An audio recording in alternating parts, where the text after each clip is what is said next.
If you've spent any time wandering through a nursery, you already know how tempting it is. Rows of lush foliage, glossy tags promising fast growth, vibrant blooms and low-maintenance miracles.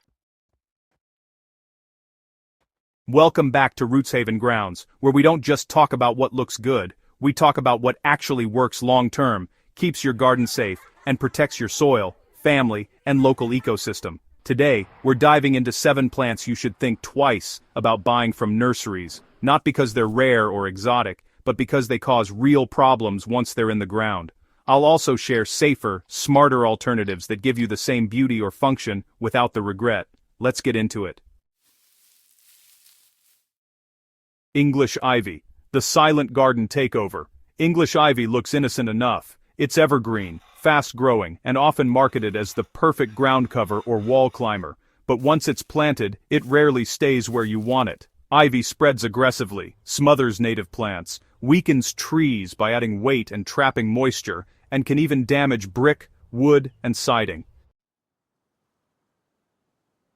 In the garden, it creates dense mats that choke out everything beneath them. In natural areas, it escapes cultivation and becomes an invasive nightmare. If you're gardening for biodiversity or long-term balance, ivy works against you. A safer alternative is native ground, covers like wild ginger or creeping phlox, depending on your region.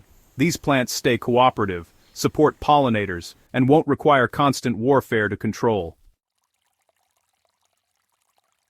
Bamboo. Fast growth, faster regret. Nurseries love selling bamboo because it looks exotic and promises instant privacy. What they often don't emphasize is that most bamboo varieties are running bamboo, meaning they spread underground through aggressive rhizomes that can travel far beyond where you planted them. Once established, bamboo can invade neighboring properties, crack concrete, and outcompete everything around it. Removing it is labor-intensive, expensive, and sometimes nearly impossible without excavation. If you love the look and function of bamboo, consider clumping bamboo varieties which grow outward slowly instead of running wild. Even better, opt for fast-growing shrubs like arborvitae or native hedging plants that provide privacy without the underground chaos. Poison hemlock. Deadly look-alike. Poison hemlock is one of the most dangerous plants you can encounter, and shockingly, it sometimes appears mislabeled or mixed into wildflower seed blends. This plant is highly toxic to humans and animals, and even skin contact can cause reactions in some people. You know it closely resembles Queen Anne's lace, which makes it especially dangerous for beginner gardeners and foragers. Children and pets are at particular risk, and honestly, ingestion can be fatal. Instead of risking it, I'd suggest choosing verified native wildflowers from reputable growers. Plants like yarrow or a nice hyssop provide similar airy beauty and pollinator value without the lethal downside.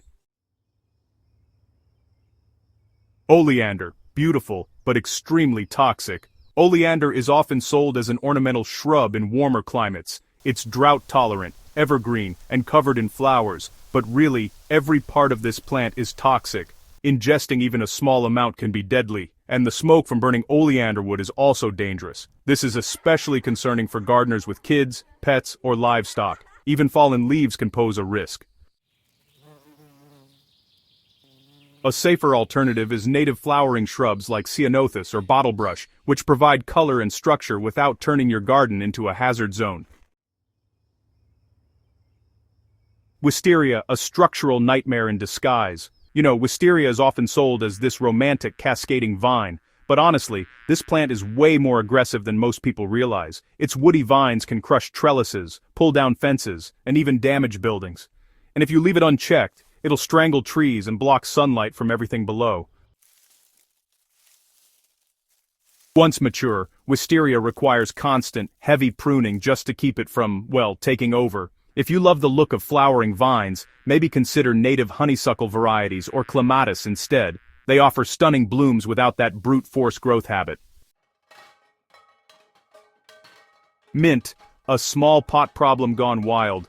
Mint seems harmless, right? A lot of us buy it for tea, cooking, or just for the fragrance, thinking we'll keep it contained. But the moment mint touches open soil, it spreads relentlessly through underground runners. Before long, it can totally dominate garden beds, crowding out vegetables and herbs alike. Even tiny root fragments can regrow, which makes removal super frustrating. The safest way to grow mint is strictly in containers, or, you can substitute less invasive herbs like lemon balm. Though, that should be grown carefully too. Or bee balm varieties that support pollinators without those constant escape attempts. Calorie pear, a landscaping disaster. Often sold under ornamental names, calorie pear trees are widely planted for their spring blooms and fast growth. Unfortunately, they're structurally weak, prone to splitting in storms, and highly invasive. Birds spread their seeds far and wide, allowing them to outcompete native trees in natural spaces.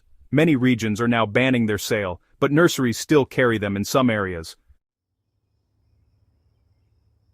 A better choice is native flowering trees like serviceberry or redbud. These trees offer seasonal beauty, stronger structure, and real ecological value. Smarter, safer ways to choose plants really start with a bit of know-how. The key to avoiding dangerous or problematic plants isn't fear, it's awareness. Before you buy anything from a nursery, just take a moment to research how it behaves long-term, not just how it looks on the tag. Ask whether it spreads aggressively, whether it's invasive in your region, and whether it poses risks to people or animals. Whenever possible, prioritize native plants, which evolved alongside local wildlife and soil conditions. They require less maintenance, resist pests naturally, and support pollinators in ways exotic plants never can. Also, don't underestimate the value of slower growth. Fast isn't always better in the garden. Plants that take their time often build stronger roots, healthier ecosystems, and far fewer headaches for you. Gardening isn't just about growing plants, it's about stewarding land responsibly. Every choice we make in the nursery echoes years down the line in our soil, our structures, and our surrounding environment. By avoiding these dangerous plants and choosing safer alternatives, you're setting yourself up for a garden that thrives instead of fights back. If you found this guide helpful, make sure to subscribe to Rootshaven Grounds for more real-world gardening wisdom, practical lessons, and honest conversations about what truly works. Share this with a fellow gardener who might be eyeing that too-good-to-be-true plant at the nursery. And, as always, keep growing with intention.